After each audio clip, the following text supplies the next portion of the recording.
Ladies and gentlemen, may I proudly bring to you, this is Pro W Soul's review of TNA Impact Wrestling for the 6th of February 2014. Now, shall we get into this? Yes, we shall, because it was crazy. What a show, man. What a show. What can I say about this show? I can say this, it was, I don't really know, it was a bit of a comme ci, comme ça. I'm not too sure what I think of it, but it was, downright drama. There's a lot of drama involved, but straight out of the bat came Abyss and Eric Young, where they were fighting each other outside in the... It wasn't even in the stands. I don't even know where it was. It was in the back. Yeah, that's where it was. It was in the back. They were fighting each other, and it looked like they were play fighting each other. It looked so damn artificial. When Eric Young hit him with a steel pipe, it seemed like, come on, man, stop play fighting. Don't make it too obvious. You need to sell it more. You need to make it look realistic. Quite frankly, it's looking like a child hitting another child. They play fighting, and quite frankly, that's not what we want to see. We want to see wrestling. And just as soon as I said that, Abyss back body dropped Eric Young onto the floor, which is just outside the ring. And sure, there's a little bit of a mat there, but really, let's be honest, the way the thud happened, it looked painful, and quite frankly, Abyss didn't care. Let's see, it just seemed like, okay, I'm chucking you over, boop, and Eric Young just fell flat on his back, and wow.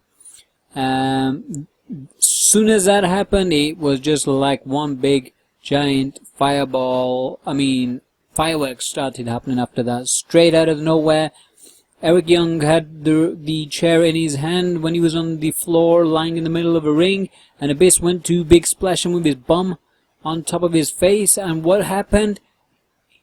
Eric Young pulled the chair and put it in between his legs, and caused him the nutcracker.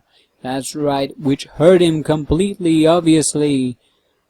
And then straight after that, Eric Young got chucked over the top rope, which he was on the top rope, and he landed in the middle of the table, which was pretty damn awesome. Quite frankly, you wouldn't expect that. And then, out of nowhere, Abyss got powerbombed from the top rope onto thumbtacks, man. We're talking about thumbtacks. We're not talking about, my gosh, we're talking about Mankind. We're talking about, Mick Foley status right now. Why would you put this fight on so damn early? Why would you put it on a normal TV show, a normal primetime show where there's going to be blood, there's going to be a lot of gore involved? Why would you put it on there? You need to put this on lockdown. You should have put this on lockdown. Does TNA not know what they're doing? Quite frankly, in my opinion, they did. It doesn't seem like that. But you know what? We fans got to see a good. Sorry, I was gonna swear then. But we got to see one hell of a match, I have to say, because straight after that happened, my gosh, this was shocking for me. Eric Young then grabbed a whole load of thumbtacks, put it in his mouth, and then spat them out again. He could have choked. Now, I know you're probably thinking, oh, I'm overreacting, but at the end of the day, look, you've got thumbtacks, you put them in your mouth, if one goes down inside, whoa, you are definitely gonna be in deep trouble. It goes in your stomach, it will definitely get caught in your esophagus, and it could puncture and damage you completely. It could even go into your lungs. My gosh, that's a risky move, Eric Young. And they showed that on normal TV. Well, I think they did. And quite frankly, that's a bit too severe in my liking. I mean, seeing hardcore is good. It's no problem with that. But as far as, putting thumbtacks in your mouth, that's going over the top, man. And the thing is, kids emulate this type of thing. People think, oh yes, it's childish, let's go put it in the mouth and go spit it out. And kids might give it a try, so please do not go that far, Eric Young. Again, if you listen to this, do not do that again, because quite frankly, it was too far, man. You went too far. And then, okay, straight after that, a bass went and underneath the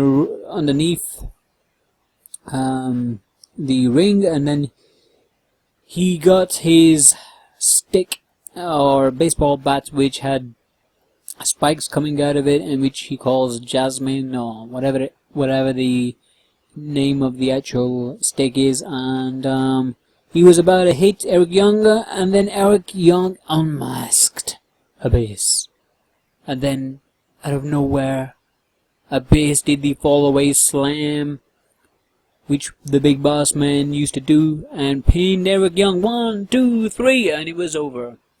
And overall, it was a decent match. You cannot deny that.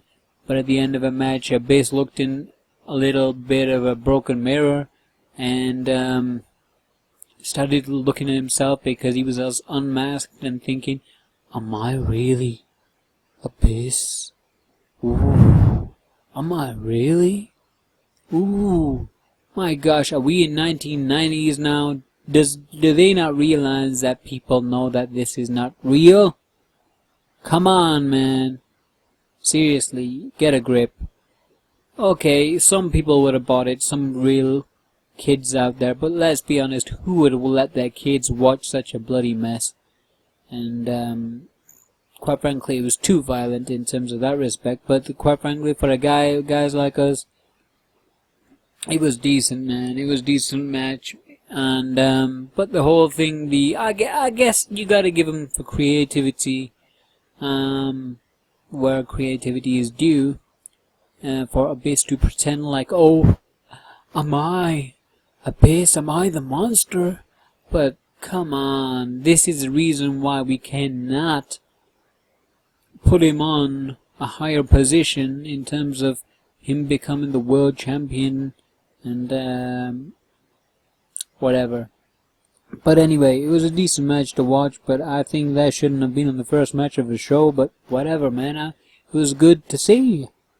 Anyway, MVP came out, and quite frankly, I was kind of worried for him. I really didn't think MVP would be doing any good mic skills, because I remember when he was in the WWE at the time, he came out and he talked and he elaborated, but it wasn't great. It wasn't very entertaining, it wasn't very funny. He just seemed very chilled out dude. He just seemed like he was balling, and that was it. It wasn't amazing, it wasn't anything. Quite frankly, the speech that he gave at the beginning, I have to say, was amazing. It was very, very good. Considering what MVP has done in the WWE, it was bloody amazing. He's shown a different side to him. And what he talked out in the ring, it lasted at least 10 minutes. But you know what? I was listening to that in, for sure, because it seemed as though it didn't seem scripted. It seemed natural, and it seemed appropriate, as though that he's back to make a change because he had, money, and he's been chilling, and he wants to make a difference and make a change, and he was good. What can you say? And straight after that, he said he arranged a match between Magnus and Kurt Angle. And quite frankly, this whole situation, for me, it was just becoming a bit, what's going on here? Because, what is going on? Because he's supposed to be an investor, and when is he going to talk with Dixie Carter, and where are they gonna go with this, and are they gonna go anywhere with this? Because really, he's not really the investor, is he? And what's gonna happen, how long are they going to keep this facade up, and is it going to be any good? But I have to say, the story itself, it seemed very, very good and appropriate and good timing for him to come in, and it was a very good for Dixie to get MVP at an appropriate time when Sting left. Therefore, it was very, very good on her part to do that. Whether she did it or whoever did it, it was good. Yeah, good move, because they're lacking in terms of mic skills, talent-wise, and what can you say? He's done very, very good.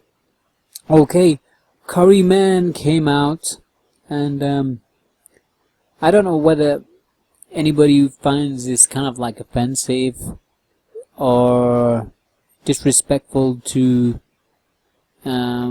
ethnic people, like such as Asians, but a guy who's dressed up and got a mask on his face, and on that mask he has a plate of curry on it, and calling himself Curry Man, and he's clearly looking like he's from the Eastern origin.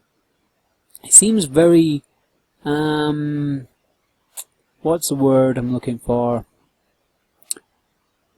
Prejudice, but does seem very race attire. It seems very it's like me if a guy came, who looked Mediterranean, and he had a mask with a taco on his head, would that be offensive?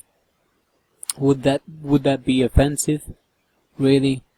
Would a Caucasian man have a mask and on it say fish and chips man? Would that be offensive? Would a black man have a mask on and say, on the mask it would have fried chicken on it? Would that be offensive? I think it would be offensive, in my opinion, and I don't. And quite frankly, this whole Curryman situation, I think, if you needed a gimmick, why did you have to destroy your race? Why would you embarrass your race by basically making fun of it? Doesn't make any sense to me. Sure, you might not be the top of the bill in terms of professional wrestling, but why would you do that? There's a thing called respect. There's a thing called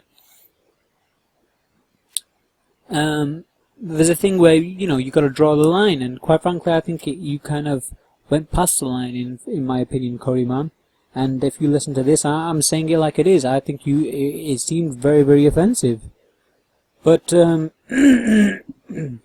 it's no big deal for me, because whatever it is, it is what it is, I guess.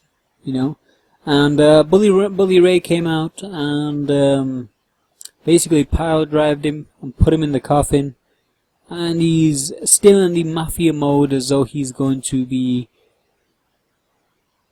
killing him, and he swallowed the Bible.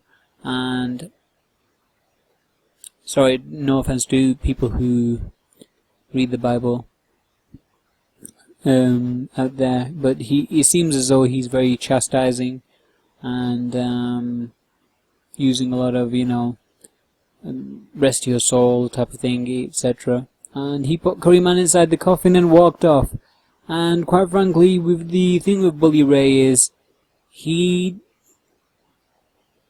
doesn't fit with me at all anymore. I mean, it worked for the past month before, but not anymore. He just seems like a guy who just talks, hypes things up, but when it comes down to the crunch, he cannot deliver. And that's what's happened to Bully Ray, unfortunately. He's become a guy who cannot deliver, and well, that's sad to see.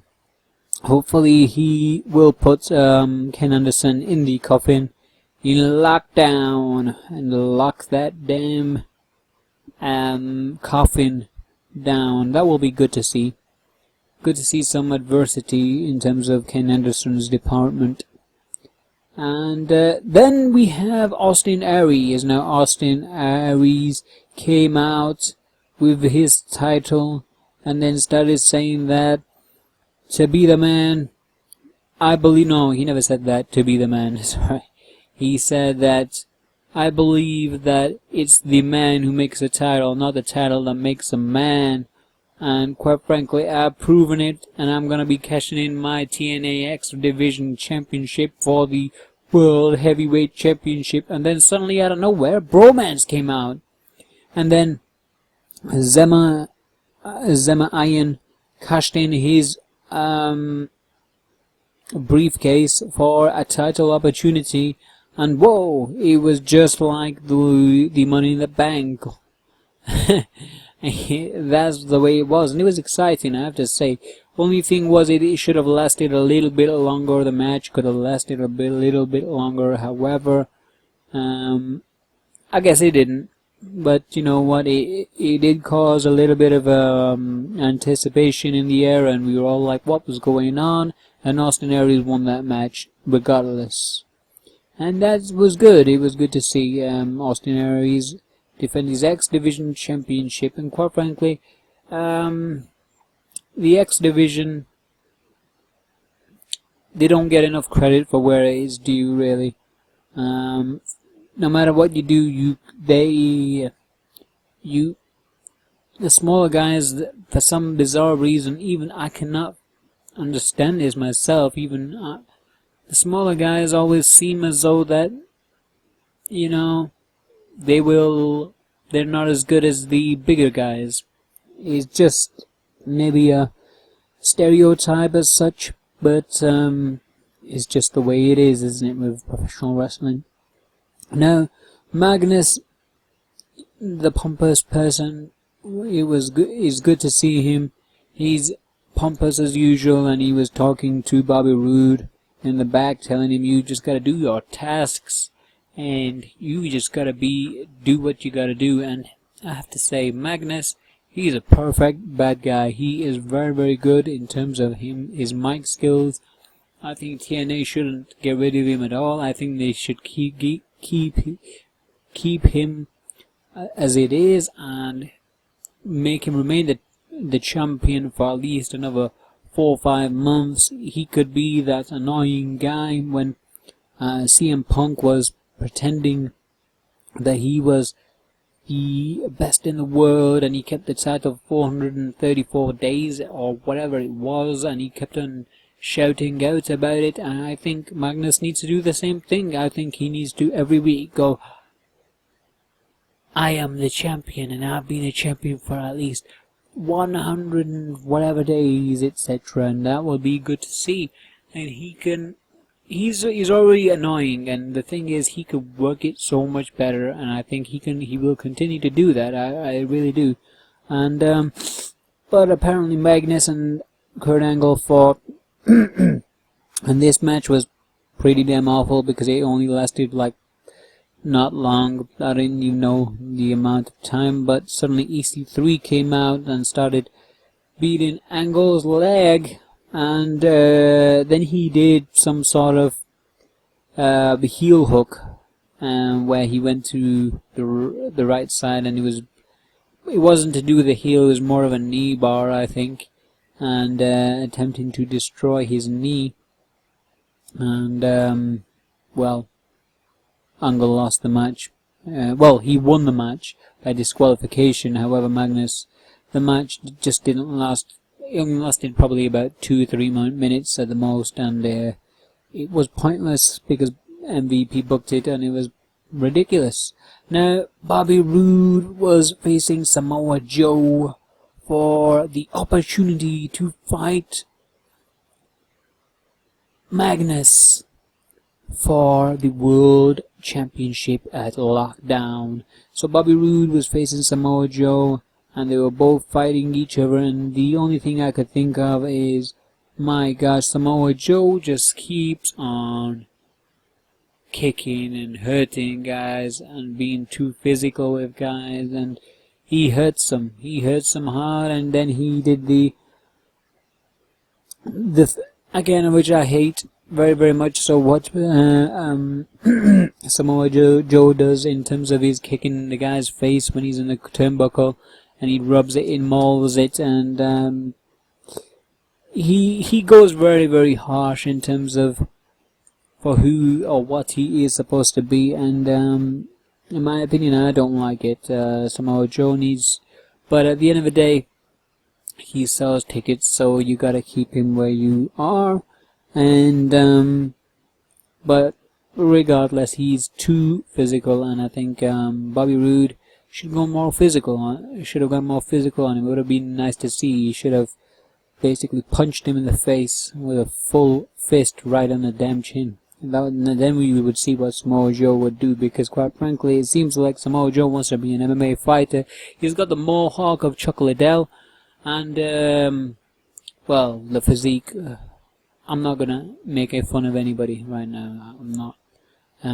But let's just say he wants to be an MMA fighter, and it's not good. He doesn't seem.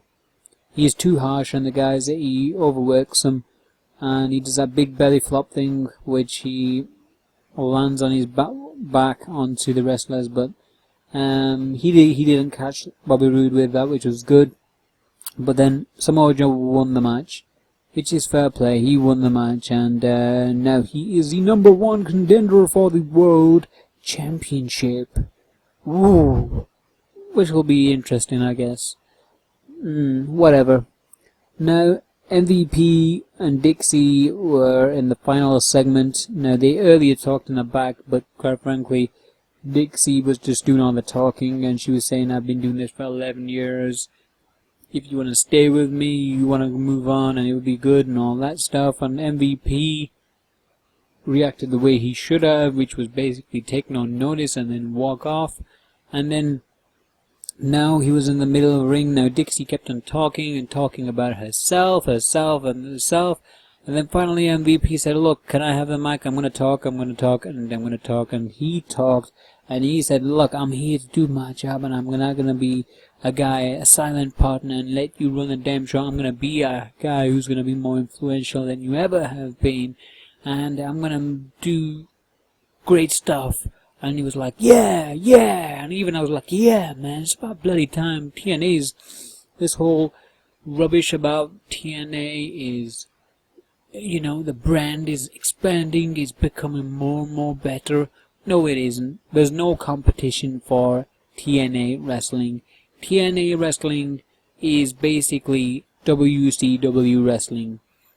When WCW went bust, in whatever year it was, I can't remember at the top of my head, when WCW went bust, the reason it went bust is because basically they never had no TV time, because Time Warner pulled the plug, and they didn't give Eric Bischoff enough time to sell the show to another TV network, and because of that, Time Warner sold the damn WCW, and he went straight to Vince McMahon, and quite frankly Vince bought it, and a lot of the talent which came out of WCW went straight to TNA Wrestling, and TNA Wrestling was born after that. And basically TNA was WCW, and that was it, and it's always remained the second best wrestling organization, because quite frankly, there's never been a third one. There's never been... Sure, you've got Ring of Honor, but let's be honest, Ring of Honor is an organization which helps build wrestlers to go to better options such as WWE and TNA. You've only got two places to go, TNA and WWE. Now, believe me, TNA have just remained the same. They've remained stable. They've just kept on remaining the same. And they're under the Viacom umbrella, I think they are, I'm not too sure. Well, they're on Spike, I know that for sure. But yeah, they're not owned by Viacom, I don't think they are. I'm not exactly sure, I'll be honest, I don't know. But in general, for Dixie to make out that, you know, like she's been doing it for 11 years and she's made it an immense company. No, you haven't, Dixie. You've kept it just the same wrestling show. Nothing's progressed. You're not competing with WWE. Not that I would advise you to do that, because quite frankly, there's no, in my opinion, it doesn't seem as though you have, it's not very business savvy the way they are done. They're not very organized, as I say. It just seems a lot of the stuff just happens on the fly. Whereas with the WWE, it's more organized. They know what they're doing, they know how they're doing, and that's what, I guess, that's what makes both wrestling organizations whatever they make them. And in that respect, TNA is always going to be TNA. It's never going to be any better. I don't think it will. And unless someone else goes in charge, such as Eric Bischoff, properly in charge, and not as though like just have stick a hand in there. No, properly in charge, where they can pull the strings, decide whose contracts are going to happen. I know Hulk Hogan was in charge or whatever it was a bit ago, but regardless, it wasn't done properly. Okay, well, I'll be honest. Watching TNA wrestling, I've been watching it for a little bit of a while now, and I'm not really happy with it. I don't enjoy it as much as the WWE product, really. I don't see where they're going with what. It doesn't seem that they're organized or anything like that. But at the same time, you gotta give them credit for trying, and it's good that Dixie Carter got MVP. And but I do feel as though the talent pool is very small in the TNA wrestling, and they need more wrestlers. Simple as that. That's what I think, and I do feel as though they need to manage which one's a pay-per-view card and which one isn't a pay-per-view card a lot better, because quite frankly I don't know half the time. Sometimes you think that TNA Genesis is one of the big shows, but it's not. It's some other show or whatever it is. But anyway, good luck to them. What would I score this out of 10? This show I would give it a 6. I would give it a 6, and I'm being polite, really. I would have given it a 5, simply, but I mean, the 5 would have been the first match, in my opinion. The first match was awesome, but the rest of the card itself was just like, what the heck's going on? We don't know. But anyway, overall, let's see what happens. I don't feel as though anything interesting is going to happen in the next few weeks. Hopefully they will, and hopefully they prove me wrong, And that's it from me anyway. Have a great day. Please subscribe, like, share, comment, give me your opinion. I'm not too bothered, whatever. Thank you very much for listening to this, and peace out. Peace!